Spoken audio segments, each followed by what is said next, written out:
Amoroso Padre Celestial, estamos muy agradecidos porque esta mañana tenemos la invitación tuya de nuevo para venir, para abrir tu palabra, para permitir que hable a nuestros corazones y que tu Espíritu Santo nos dé la fuerza para recibirla, para creerla, para que así pueda hacer en nosotros la transformación que tú quieres y que necesitas hacer en nosotros. Oh Señor, somos débiles, somos pobres, somos decaídos, flacos, ciegos, desnudos, y te necesitamos a ti por todo frente. Así, Señor, ayúdanos para que reconociendo nuestra falta de fuerza y de potencia, nos entreguemos a ti completa y plenamente, Señor. Te lo pedimos en el nombre bendito de Cristo Jesús. Amén. Entonces, repasemos algunos de los versículos, por seguro el del capítulo 6, que es el que nos estamos aprendiendo, y espero que ya para esta hora todos lo tengamos en la memoria. Vamos a comenzar con el del capítulo 1, Gálatas 1, 6 y 7. Yo sé también que la hermana Marta sabe esto bien de memoria. Me maravillo de que tan pronto, abandonando al que os llamó por la gracia de Cristo, os paséis a otro evangelio. No es que haya otro, sino que algunos os perturban y quieren pervertir el evangelio de Cristo. Ahí está la razón principal por la cual el apóstol Pablo se dedicó a escribirle esa carta a los hermanos en Galacia. Vamos también al de Gálatas 2, 19 al 21, porque por la ley he muerto a la ley a fin de vivir para Dios. Con Cristo estoy juntamente crucificado y vivo, no ya yo, mas vive Cristo en mí. Y lo que ahora vivo en la carne, lo vivo por la fe del Hijo de Dios, el cual me amó y se entregó a sí mismo por mí. No desecho la gracia de Dios, porque si la justificación fuese por la ley, entonces por demás murió Cristo. Y hago allí ese hincapié en la palabra del, en el versículo 20, cuando dice, y lo que vivo en la carne lo vivo por la fe del Hijo de Dios.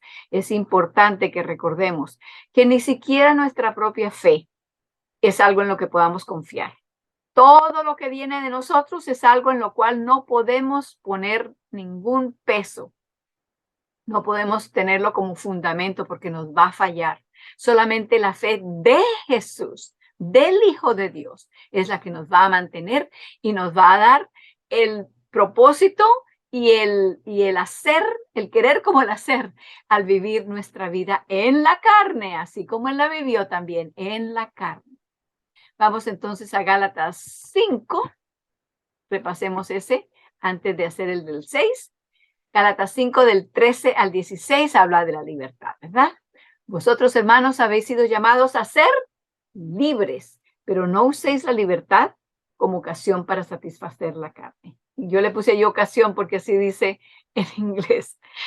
No uséis la libertad para satisfacer la carne, sino servíos con amor los unos a los otros, porque toda la ley se cumple en este solo precepto: amarás a tu prójimo como a ti mismo.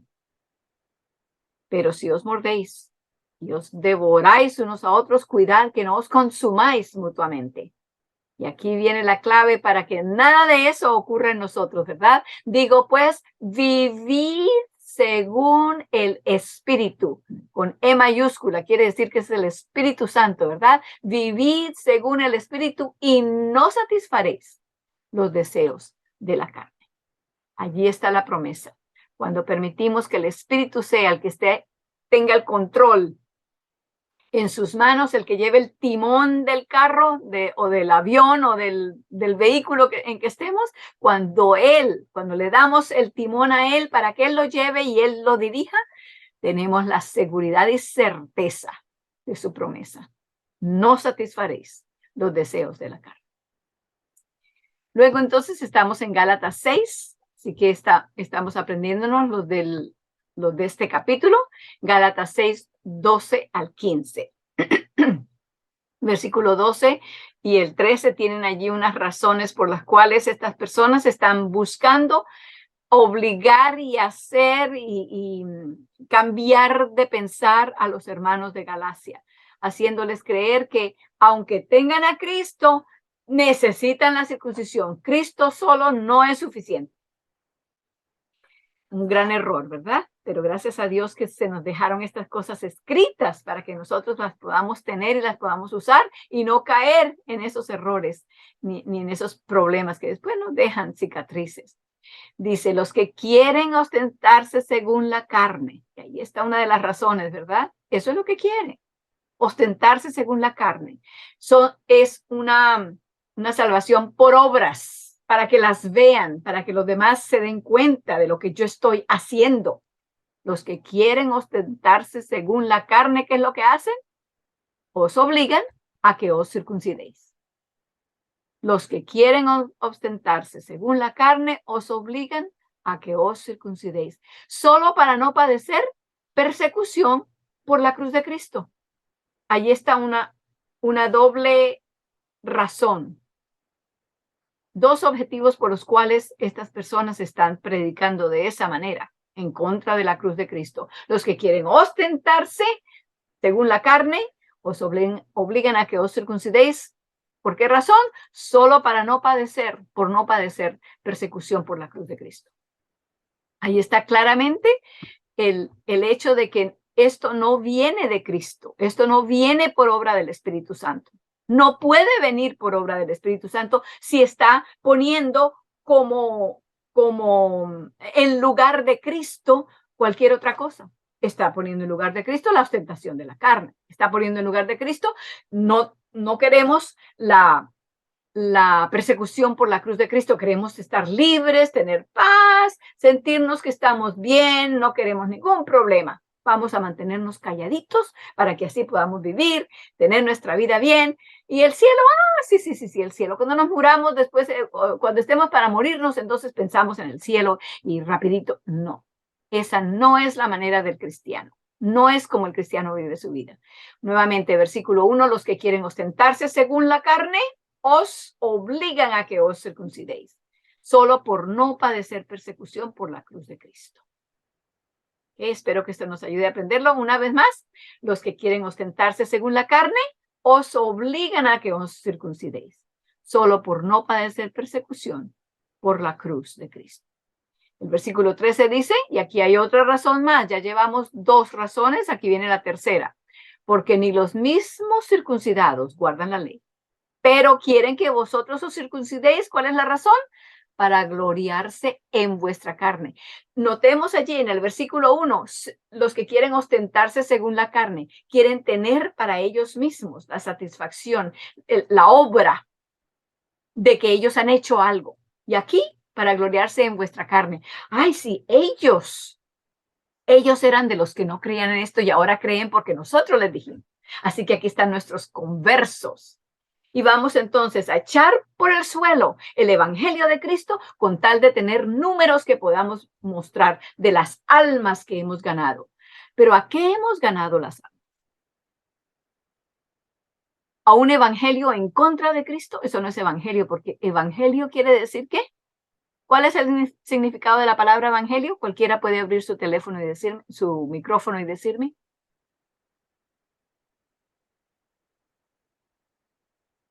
¿Cuál es el significado de la palabra evangelio? Buenas ¿Sí? nuevas. Buenas nuevas. Buenas noticias. Entonces estos hermanos están viniendo a los hermanos de Galacia, les están quitando las buenas noticias en cuanto a Cristo y les están vendiendo por buenas noticias que tienen que circuncidarse, que Cristo no es suficiente. Esas no son buenas noticias. Se las quieren vender así, se las quieren hacer pasar por buenas noticias. Hermanos, cuando quiera que veamos que las noticias, el evangelio de Cristo, las buenas nuevas, no son buenas nuevas, echémoslo fuera. Eso no es evangelio. Entonces vamos a repetir otra vez los primeros dos versículos. Los que quieren ostentarse según la carne, os obligan a que os circuncidéis, solo por no padecer persecución por la cruz de Cristo. Ahora el versículo 13, porque ni los mismos circuncidados guardan la ley, pero quieren que vosotros os circuncidéis. ¿Para qué? Para gloriarse en vuestra carne. Leamos ahora el 14 y el 15. Si se lo saben de memoria, pues repítanlo también, pero si no, lo podemos leer juntos todavía. Pero lejos esté de mí gloriarme, es el apóstol Pablo, que viendo y comparando esa situación exclama, pero lejos esté de mí gloriarme en una cosa como esas.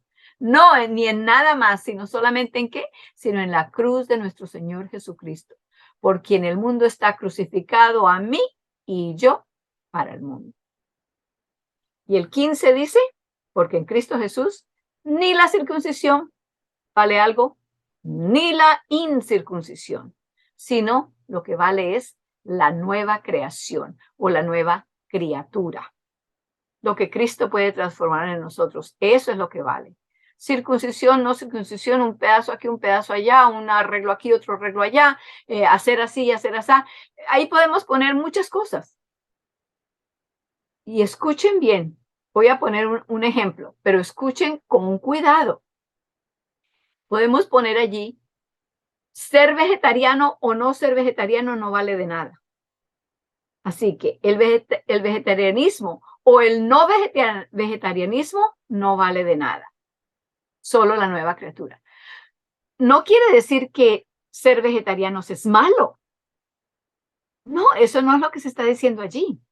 Lo que se está diciendo es que esas cosas que hacemos que se hagan porque son el resultado de nuestra entrega a Cristo. Entonces serán hechas por amor. La fe que obra por amor, que es de Gálatas 5:6, que dice muy parecido al versículo 15 aquí. El Gálatas 5:6 dice, porque en Cristo Jesús ni la circuncisión vale algo, ni la incircuncisión, sino la fe que obra por el amor.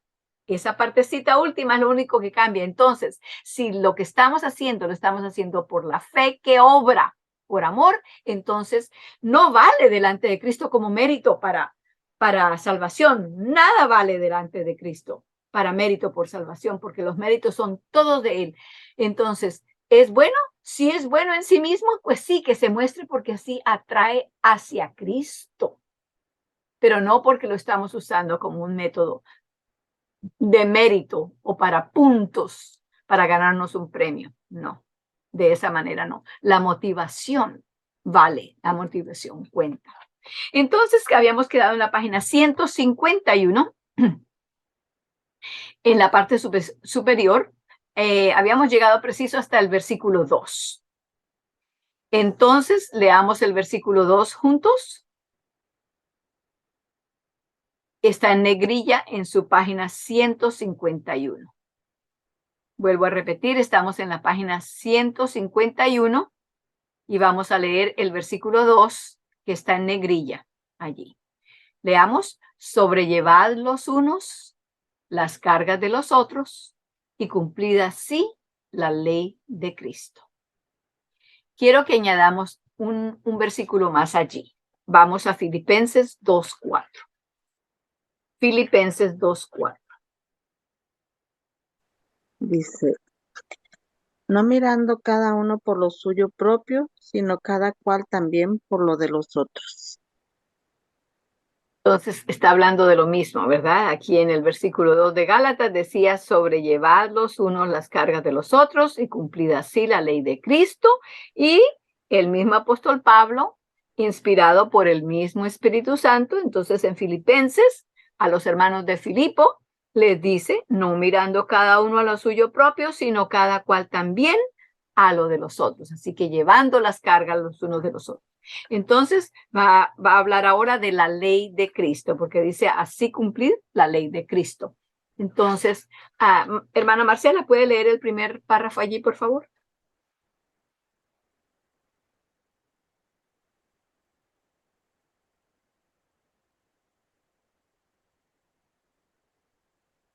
Perdón, ya estaba leyendo y no quité Dice, esto se cumple al llevar cada uno las cargas del otro, porque la ley de la vida de Cristo es llevar las cargas. Todos nos descarriamos como ovejas, cada cual se desvió por su camino. pero el eterno cargo sobre el pecado de, pero el Eterno cargó sobre él el pecado de todos nosotros. Isaías 53:6. Ciertamente Él llevó nuestras enfermedades y sufrió nuestros dolores. Cualquiera que desee cumplir su ley debe tener su vida en Él, todavía realizando la misma obra por los descarriados y caídos. Exactamente, sí, ese fue el ejemplo de Cristo. Y es más, en Mateo 11:28 dice, venid a mí todos los que estáis trabajados y cargados. Ahí están las cargas otra vez, que yo os haré descansar. Cristo vivió esa vida así y nos dejó el ejemplo, no solamente para que nosotros lo observemos, sino para que le permitamos que Él haga lo mismo en nosotros. Porque, hermanos, ni siquiera podemos copiar el ejemplo, no tenemos fuerza para nada. Por nosotros mismos no podemos nada. Seguimos entonces con el segundo párrafo. Hermana Edith, ¿puede, por favor? Aún no está aquí, hermana. Ok, Yo puedo leer. Ajá, cómo no, siga. puedo leer. Ah, por eso debía ser en todo semejante a sus hermanos, para venir a ser compasivo y fiel sumo sacerdote ante Dios, para expiar los pecados del pueblo. Y como él mismo padeció al ser tentado, es poderoso para socorrer a los que son tentados. Hebreos Amén, 2, ¿verdad? 17 y 18. Qué Amén. promesa tan preciosa, no nos deja ya tirados en medio de la sabana, completamente desguardados y listos para que el león venga y nos tome y nos destruya. No, porque él mismo padeció al ser tentado, es poderoso. Hermanos, ¿creemos que él es poderoso? Amén. Amén. Y a esa pregunta le voy a añadir otra. ¿Creemos que Él es poderoso suficiente o poderoso un poquito, un porcentaje alto, No. pero no completo? ¿O es poderoso completo? Amén.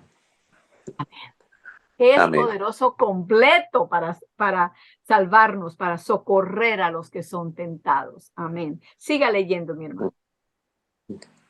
Él sabe lo que es ser tentado enconadamente y sabe cómo vencer.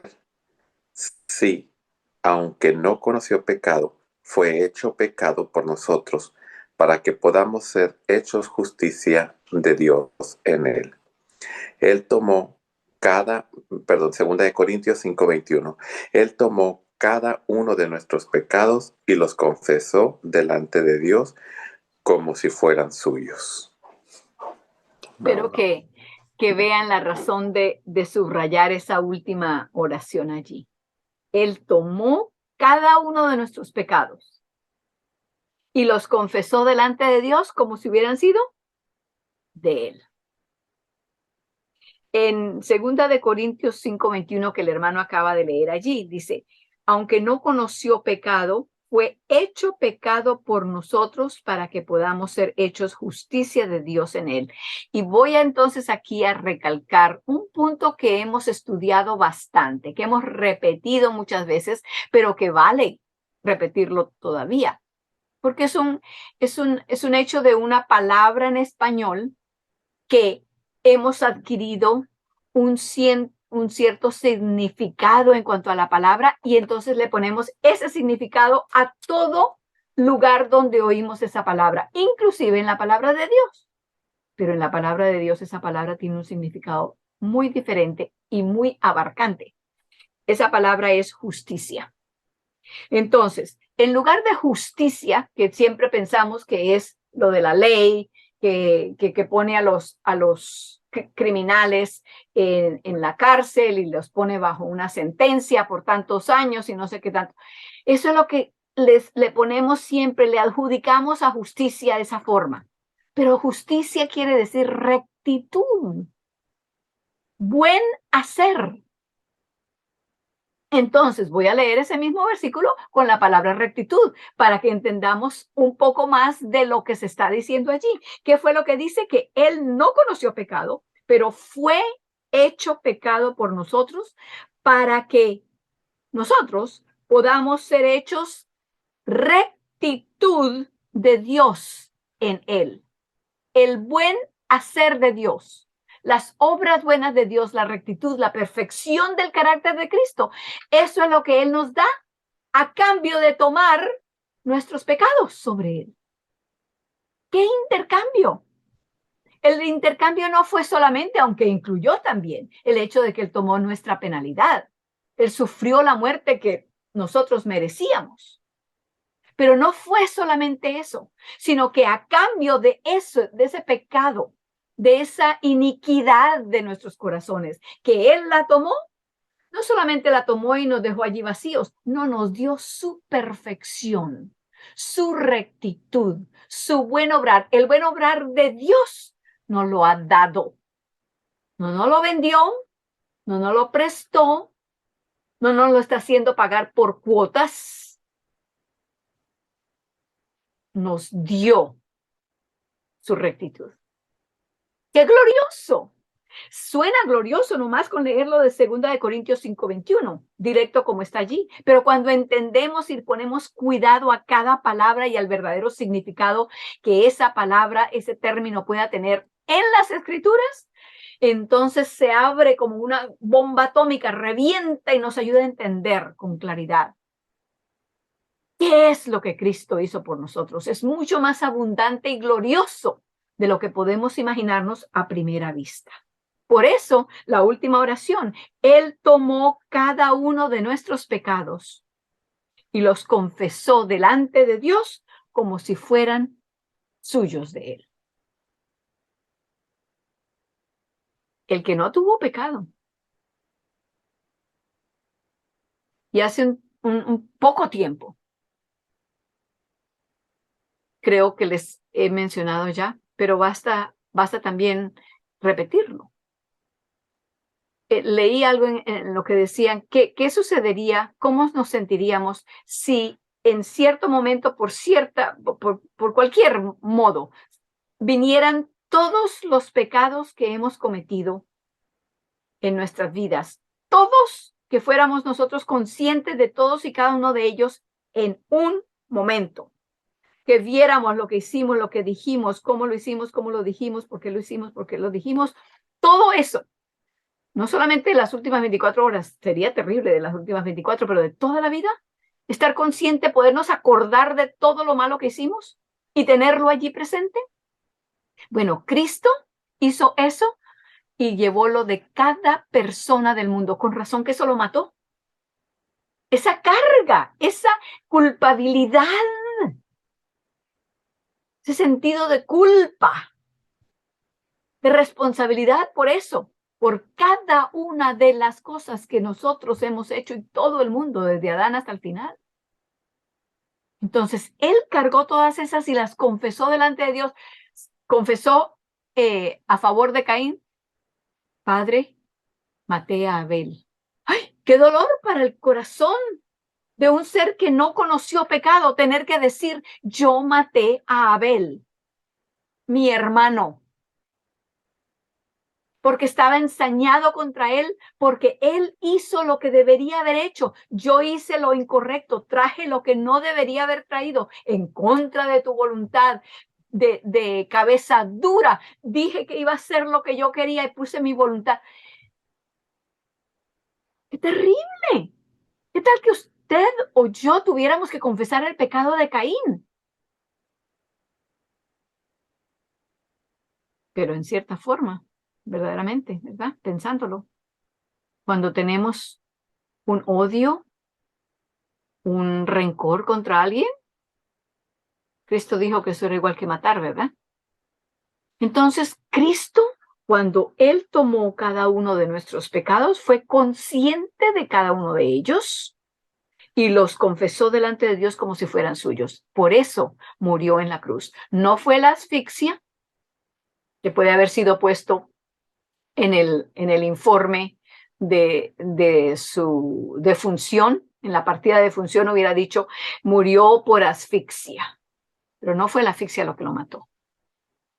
Fue el peso, la culpa del pecado que llevaba por nosotros. Eso fue lo que mató a Cristo en la cruz.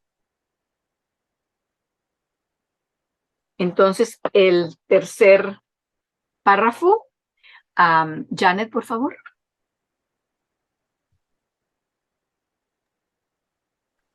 Aún así, se allega a nosotros, en vez de echarnos en cara nuestros pecados. Nos abre el corazón y nos dice cómo ha sufrido él también con esta misma enfermedad y que conoce todo su trabajo, dolor, tristeza y vergüenza. De esa manera nos atrae hacia él y gana nuestra confianza, conociendo que él ha pasado por la misma experiencia, que ha estado en lo más hondo. Estamos listos para escucharle cuando nos habla con respeto a la vida de escape. Sabemos que nos habla de su propia experiencia. Entonces, por el hecho de que sabemos que él no tenía pecado, pero que llevó nuestros pecados, entonces, y fíjense que allí dice, él no es que se aparta, él no lleva nuestros pecados y se va y nos deja allí que nosotros nos las entendamos por nosotros mismos. No, él entonces viene y se acerca a nosotros y nos dice, mira, esto es lo que yo hice por ti. Y trata entonces de que nosotros entendamos que él nos entiende a nosotros. Verdadera y completamente. ¿Por qué? Porque él llevó nuestro pecado. No pensemos en el pecado de los demás, en el mío nomás, en el nuestro cada uno. Y saber que él llevó todo eso sobre él. Entonces él me entiende, él me comprende, él sabe lo que es estar bajo esa tentación, bajo esa presión. Él sabe. Entonces yo puedo entender que cuando él dice que él puede socorrerme porque él fue tentado de la misma manera, entonces yo puedo creerle y digo, gracias, Señor. Tengo la ayuda que necesito, la ayuda que me da el descanso que mi alma necesita. El descanso del pecado, el descanso de la culpabilidad. Entonces, hermana Marcela, por favor, el siguiente. Sí, hermano. Dice, la parte más grandiosa entonces, la parte más grandiosa entonces en la obra de salvar a los pecadores es mostrarnos a nosotros mismos como siendo uno con Como ellos, siendo. como siendo uno con ellos. En otras palabras, es en la confesión de nuestras propias faltas cómo salvarnos a... En otras palabras, es la confesión de nuestras propias faltas como salvarnos a otros. Como Como salvamos salvamos a otros. otros. Sí, entonces, Cristo nos hace saber que Él llevó todas esas cargas, Él las confesó como suyas propias. Entonces allí ahora nos mueve un poquitito más a pensar más profundamente. ¿Cómo entonces nosotros podemos ser embajadores de Cristo en la salvación de otras personas? ¿Cómo? De la misma manera. Por eso leyó allí la hermana en lo último. Es en la confesión de nuestras propias faltas, así como salvamos a otros. Y allí viene entonces ahora el ejemplo del apóstol Pablo. Siga, hermana, leyendo, por favor. La persona que se siente sin pecado no es la persona adecuada para restaurar al que ha errado. Aquel que va con el que ha cometido una falta y dice, ¿cómo es posible que hayas hecho tal cosa? Yo nunca haría una cosa tal. Y no puedo imaginar cómo alguien con un poco de respeto propio pueda hacerlo. Le convendría mejor quedarse en casa. Dios escogió a un solo fariseo y solamente uno para ser apóstol, pero no fue enviado hasta que se reconoció a sí mismo como jefe de pecadores. Primera de Exactamente. Timoteo 1:15. Primera de Timoteo 1:15. Y vamos a buscar Primera de Timoteo 1:15. Repasemos otra vez los pensamientos de lo que la hermana acaba de leer allí. Si nosotros vamos a ir con ese espíritu de que nosotros no tenemos pecado, nosotros somos buenos, nosotros somos tan justos que ni deberíamos estar allí porque, no, tener que mezclarnos con ellos después de que han hecho tal y lo otro, sabemos todos los detalles de lo que sucedió. Entonces, ¿qué nos vamos a presentar a decirles? Nos vamos a presentar a decirles, yo no sé cómo hiciste semejante cosa. ¿Cómo se te ocurre? Si hubieras pensado un poquito, no hubieras hecho semejante cosa. Si tuvieras algo de orgullo propio, como dice allí, como decía, el respeto propio, no hubieras hecho semejante cosa. Entonces dice, mejor es que te quedes en casa, no vayas así a tratar de ayudar a una persona que ha errado, que ha caído en pecado. Ese no es el espíritu con el cual debemos allegarnos a ellos. Y dice entonces después de eso, Dios escogió a un solo fariseo entre todos los fariseos que existían en el mundo en el tiempo que Cristo estaba aquí, y habían muchos porque los vemos que en todas partes en los evangelios los fariseos vienen a perseguirlos, los fariseos lo están mirando en secreto para ver si cae, los fariseos le están haciendo preguntas, lo están acusando a sus discípulos. Habían fariseos para dar y convidar, pero de todos los fariseos que habían, dice Cristo, solo escogió a un solo fariseo y solamente a uno para ser apóstol. ¿Pero por qué lo escogió? Porque ese fariseo dejó de ser fariseo y dejó de pensar que él era el único que existía, que era el mejor, o que era mejor que el siguiente, mejor que el otro que estaba orando allá. ¿Se acuerdan del fariseo que fue a orar al templo? Señor, te agradezco que yo no soy como los demás hombres. Yo hago esto y lo otro y el diezmo y ayuno y doy ofrendas y al lado estaba un publicano, un colector de impuestos. Y hasta en la oración lo incluyó el fariseo, ¿no? Pero no para orar por el publicano, para que conociera a Dios, no. Y te agradezco que no soy como este publicano. Ahí está comparándose con los demás. Pero este fariseo que fue escogido por Dios para ser un apóstol, este fariseo cambió. ¿Cómo fue que dijo?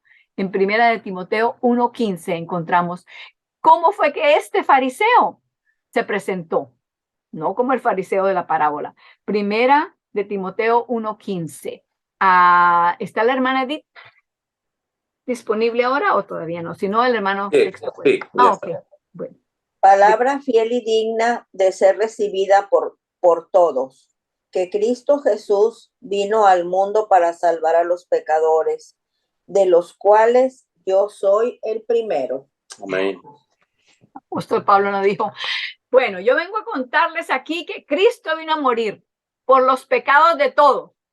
Bueno, de todos ustedes, porque yo, gracias a Dios, yo sí he visto la luz, yo sí estoy andando bien, yo sí he escuchado, yo sí he seguido, yo sí he sido...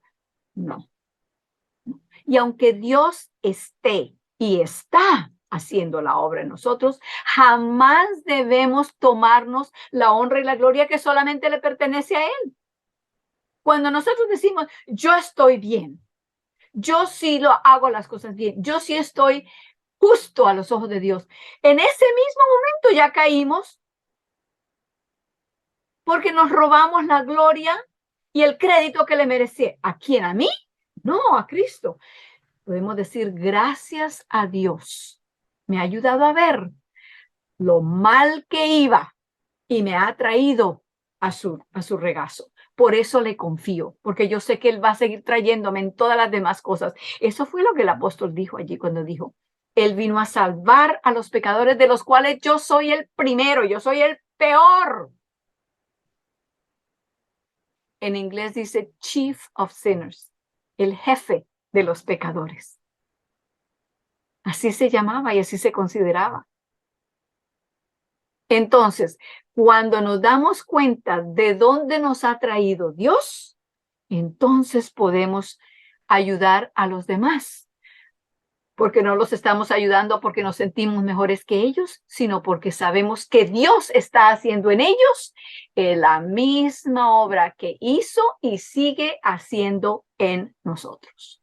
Esa es la diferencia de la motivación con que nos presentamos a ayudar al que ha caído en pecado. Ok, el siguiente párrafo. Edith, ¿puede por favor? Es humillante confesar el pecado, es verdad, pero el camino de la salvación es el camino de la cruz. Fue solo por la cruz que Cristo pudo llegar a ser Salvador de pecadores. Por lo tanto, si vamos a compartir su gozo, debemos también soportar la cruz, a pesar de la vergüenza. Recuérdese este hecho. Es solamente confesado nuestros propios pecados como podemos ayudar a salvar a otros de los suyos. Solo así podemos mostrarles el camino de la salvación, porque es aquel que confiesa sus pecados el que obtiene limpieza de ellos y puede conducir a otros hacia la fuente. Exactamente. Qué verdad tan cierta, ¿verdad? Solamente aquellos que hayan confesado sus pecados pueden entonces entender al pecador y tener la misericordia,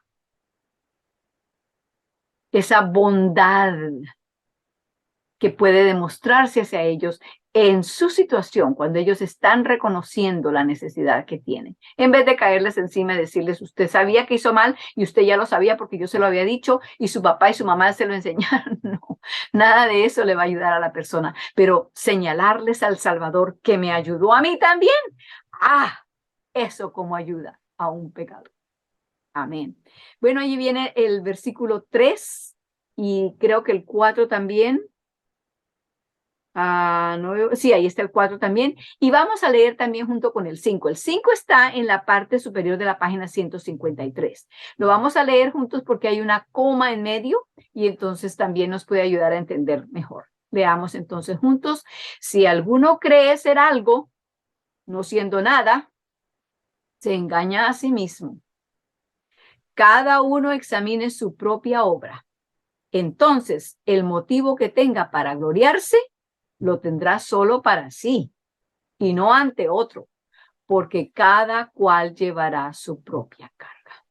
Entonces, está hablando de la forma en que debemos mirarnos, pero cuando nos miremos, si nos estamos mirando a nosotros mismos, entonces ya estamos quitando los ojos ¿de quién? De Cristo. Y entonces comenzamos a tomar el mérito que le pertenece ¿a quién? A Cristo. Ay, no, si yo era así antes, pero ya ahora ya no. No, gloria a Dios, el Señor ha limpiado tantas cosas de mí. Yo me doy cuenta y me avergüenzo, pero lo alabo más a Él, más me enamoro de Él por todo lo que ha tenido que limpiar en mí. Entonces, vamos al comentario de estos versículos del 3 y el 4. Hermano Sixto, por favor.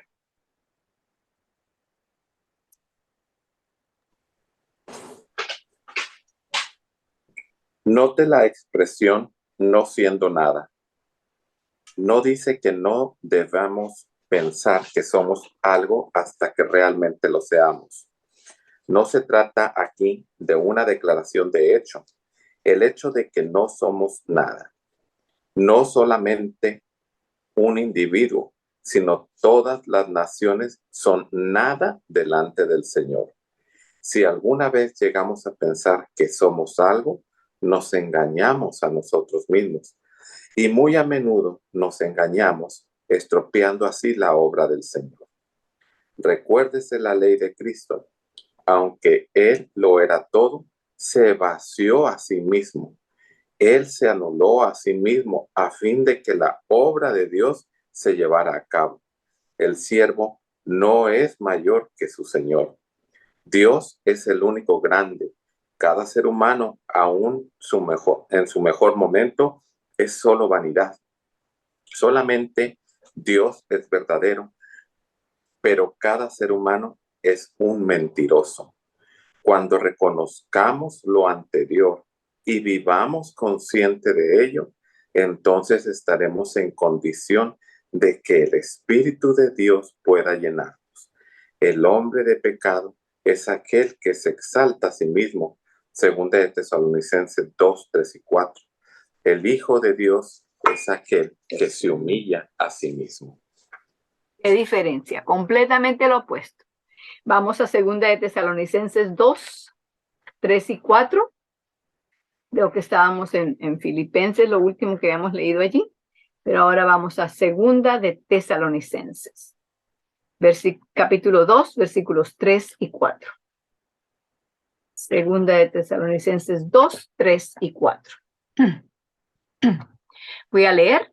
Dice, no os engañe nadie en ninguna manera, porque no vendrá sin que venga antes la apostasía y se manifieste el hombre de pecado, el hijo de perdición, oponiéndose y levantándose contra todo lo que se llama Dios o que se adora, tanto que se asiente en el templo de Dios como Dios, haciéndose parecer Dios. Allí está hablando del anticristo, de los últimos días. Y es cierto que, pues, Dios precisamente tenía que avisarnos de lo que teníamos, de lo que íbamos a encontrar en el camino y de qué sistemas iban a surgir, y teníamos que tener cuidado, saber que son sistemas peligrosos, que no debemos acercarnos a ellos, que no debemos permitir que sus enseñanzas y sus formas de adorar y de culto vayan a ser filtradas a nuestra forma de adorar. Pero recordemos que para ser un anticristo no tiene que ser solamente un cierto grupo, una institución, una organización. Un anticristo puede ser una persona, y esa persona puedo ser yo.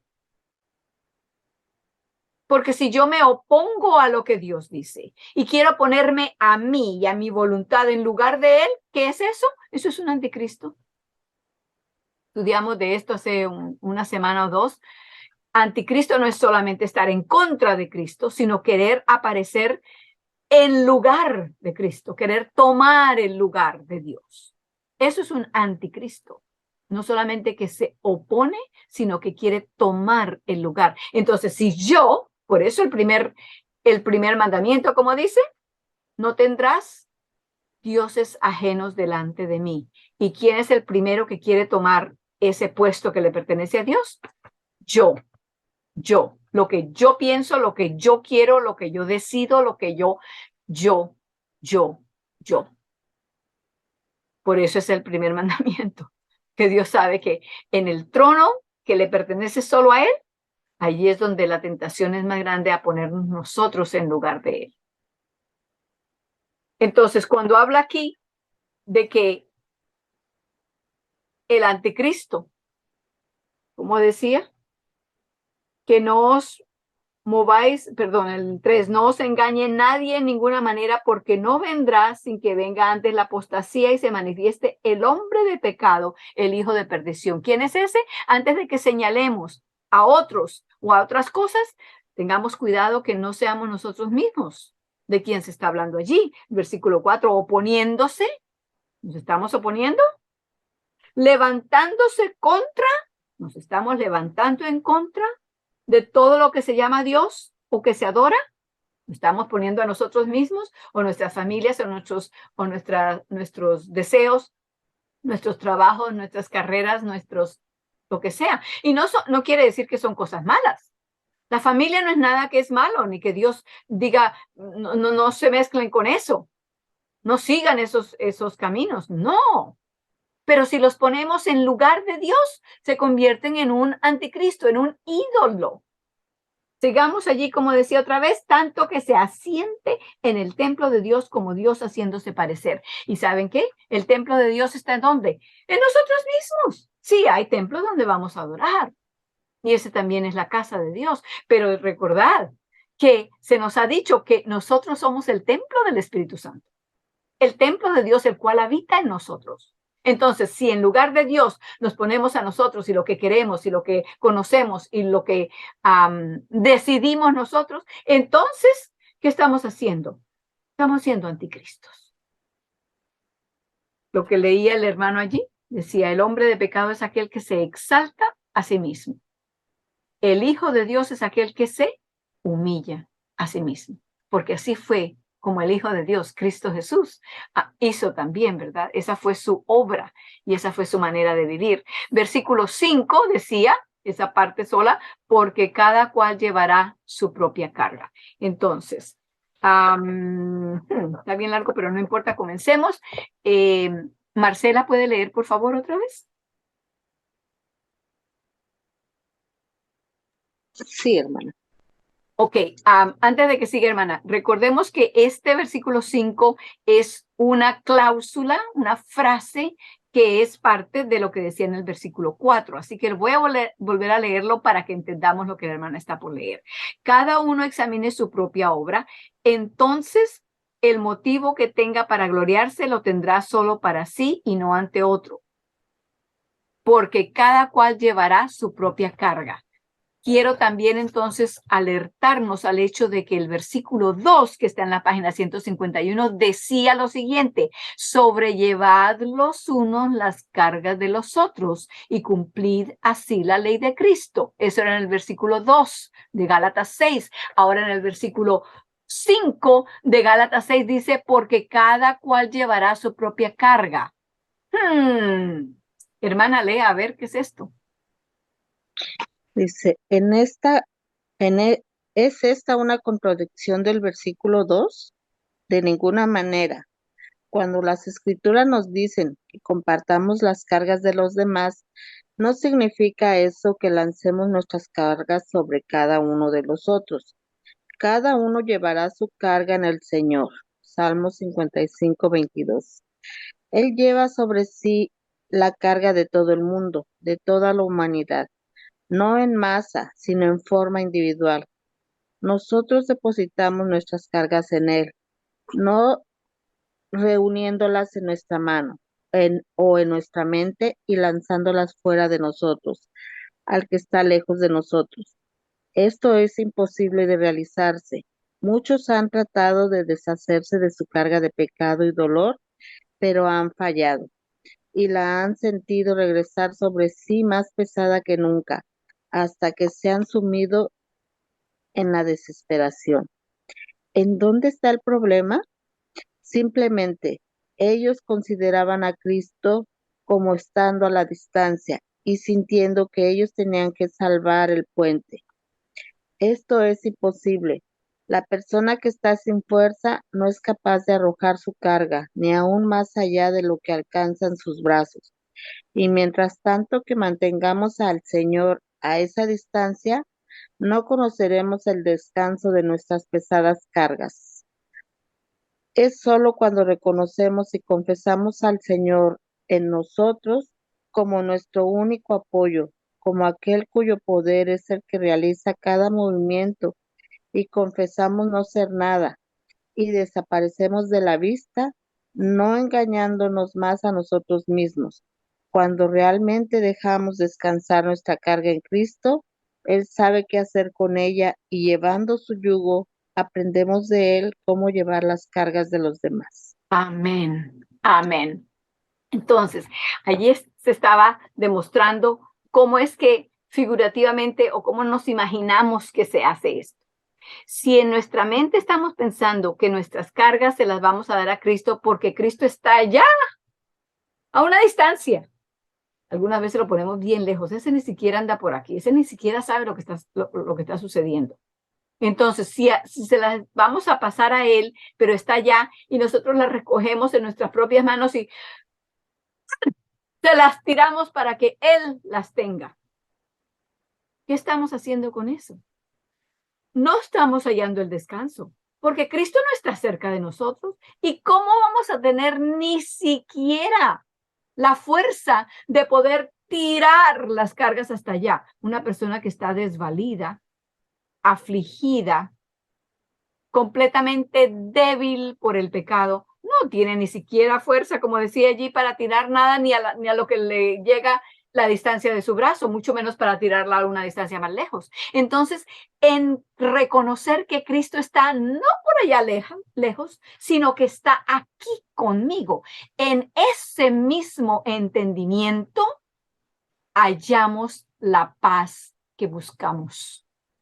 Porque no tenemos que hacer el esfuerzo para ir hasta donde está y llegarle cerca y poder tirar.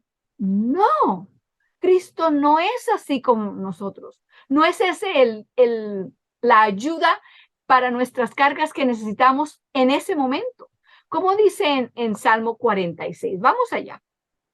Salmo 46, versículo 1.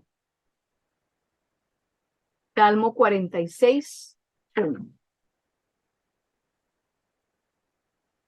A ver. Janet, si lo tienes. Ok.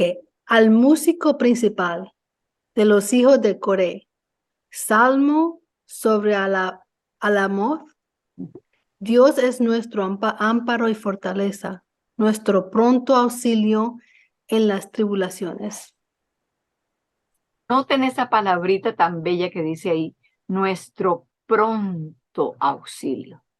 No solamente nuestro auxilio en las tribulaciones, que tenemos que llamarlo como cuando se cae un poste y se nos va la luz y tenemos que llamar y ya hay muchas otras personas que están llamando y tenemos que esperarnos en la línea o tenemos que dejar el número para que luego nos llamen y nos avisen o nos pregunten por qué estábamos llamando. No, Dios es nuestro pronto auxilio en las tribulaciones. ¿Por qué es pronto? Porque está allí mismo con nosotros. Es más, Él se hizo nosotros. Entonces no tenemos que dudar y pensar que tenemos no solamente el problema que se nos está presentando, sino el problema añadido de que tenemos que buscar a Dios y asegurarnos que lo encontramos si es que se deja encontrar. No, Dios es nuestro pronto auxilio, nuestro amparo y fortaleza, nuestro pronto auxilio en las tribulaciones.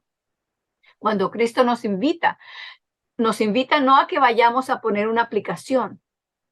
Como dice en Mateo 11, 28 al 30, venid a mí todos los que estáis trabajados y cargados. Pero ese venid a mí no es que vengan donde yo estoy, porque nunca vamos a llegar. Ese venid a mí es escuchar, aceptar mi invitación. Aquí estoy. ¿Me permites, por favor, tomar la carga que llevas? Aquí estoy, aquí voy contigo. Yo la puedo llevar sin que a ti te aplaste. A mí no me aplasta. Y así sabes que como yo soy el que la está llevando, tú te das cuenta de que yo estoy aquí contigo todo el tiempo. Yo no te dejo ni te desamparo, jamás. En eso mismo, en entender ese concepto de verdad, encontramos allí mismo la solución y la paz, el descanso que nuestras almas necesitan. Claro, el enemigo quiere que nosotros creamos que Dios está apartado, está muy ocupado, no se interesa en estas cosas. Eso es muy pequeño para él. ¿Qué te vas a poner a ponerle problema por eso? Por eso que no es nada. Si para nosotros representa algo, si es una carga para nosotros, no importa qué liviana sea, Él no nos va a decir nunca, ay, pero ¿y por qué te preocupas por eso? Es una tontería. No, si para nosotros vale y tiene un peso, para Él vale y tiene peso también. Ese es el Dios que nos ama. Por eso, terminemos de leer allí los próximos dos versículos de Salmo 46. Vuelvo a leer, Dios es nuestro amparo y fortaleza, nuestro pronto auxilio en las tribulaciones. Por tanto, porque Él es nuestro propio auxilio, por tanto no temeremos aunque la tierra sea removida, aunque se traspasen los montes al corazón de la mar. Bramarán, turbaránse sus aguas, temblarán los montes a causa de su braveza. ¿Pero qué? Nosotros no tenemos que temer. ¿Por qué? Porque Dios es nuestro refugio y fortaleza, nuestro pronto auxilio en las tribulaciones. Con esto entonces cerraremos el estudio de hoy. Les invito a que oremos. Postrados de rodillas, por favor.